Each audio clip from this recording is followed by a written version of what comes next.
প্রত্যাশা মতো খেলতে পারেনি ভারত। ইংল্যান্ডের বিরুদ্ধে সিরিজের প্রথম ম্যাচের শুরুটা ভালো করেও শেষ পর্যন্ত হাতছাড়া হয়েছে ম্যাচ। বোলিং ডিপার্টমেন্ট নিয়ে সেরকম কোনো অভিযোগ না থাকলেও সমালোচনার মুখে পড়েছে ভারতীয় ব্যাটিং লাইন আপ। এরপরেই জল্পনা, প্রথম টেস্টের প্লেইং 11-এ থাকা দুই ব্যাটসম্যান বাদ পড়তে পারেন পরের ম্যাচ থেকে।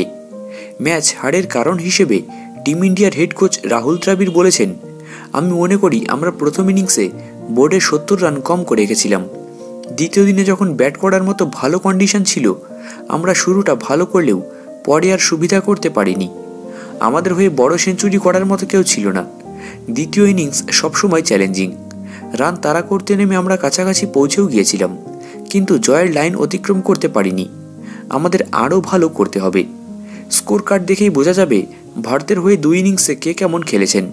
শুভমান গিল শেষ কবে ভালো কোনো ইনিংস খেলেছেন সেটা বলা মুশকিল হয়ে পড়েছে। টি-20 ফরম্যাটে চলা অফ ফর্ম এবার টেস্ট ক্রিকেটেও দেখা যাচ্ছে। গিলের মতো সমালোচনায় বিদ্ধ আরও একজন শ্রেয়াস আইয়ার।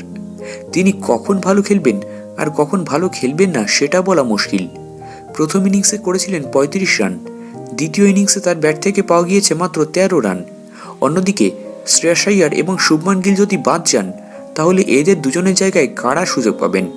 ক্রিকেট বিশেষজ্ঞদের মতে এই দুজনের পরিবর্তে সুযোগ পেতে পারেন রজত পতিদার এবং ধ্রুব জুরেল।